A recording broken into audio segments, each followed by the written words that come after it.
كنت رايح نمضي في فريق في القسم الأول. جاني اتصال من نادي وفاق سطيف، تحولت الوجهة ديريكتومون.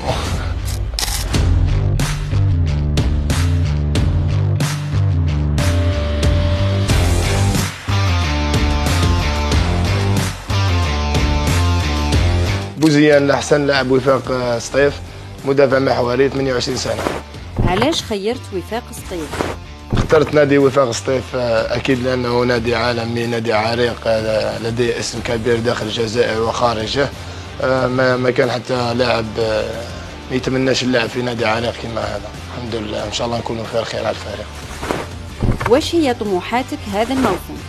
طموحات على صعيد النادي أكيد راح تكون إرجاع هيبة نادي وفاق سطيف، ولما لا تحقيق الألقاب معه إن شاء الله، وعلى الصعيد الشخصي لما لا المنتخب الوطني بإذن الله. شكون هو اللاعب اللي تعتبره قدوة تاعك؟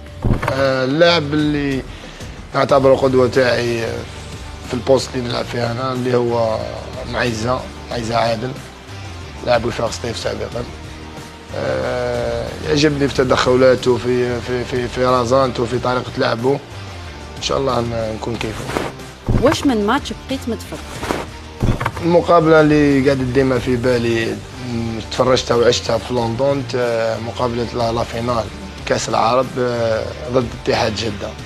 كانت مقابلة في القمة وكانت فرحة هستيرية، كان الجورنال شاعل، الدنيا مقلبة، قعدت فيها راسي هذيك التصويرة. إن شاء الله نعيشوا الأجواء كما هذيك إن شاء الله. واش يمثل لك جمهور الوفاق؟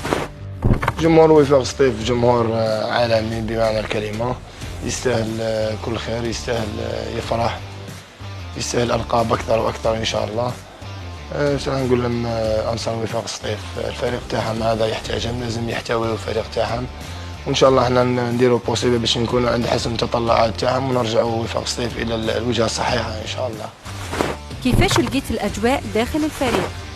من خلال التدريبات لاحظت إصرار كبير وإصرار كبير جدا من ناحية الطاقم الفني أو اللاعبين باش نحققوا ألقاب ونعملوا موسم جيد جدا، ويرجع وفاق سطيف إلى السكة الصحيحة إن شاء الله. ولما لا بإذن الله راح نكون احنا الحصان الأسود تاع البطولة إن شاء الله بدون أسماوات. واش هو الحافز اللي خلاك تحقق أحلامك؟ هو منذ الطفولة كنت نحلم باش نلعب في المنتخب الوطني.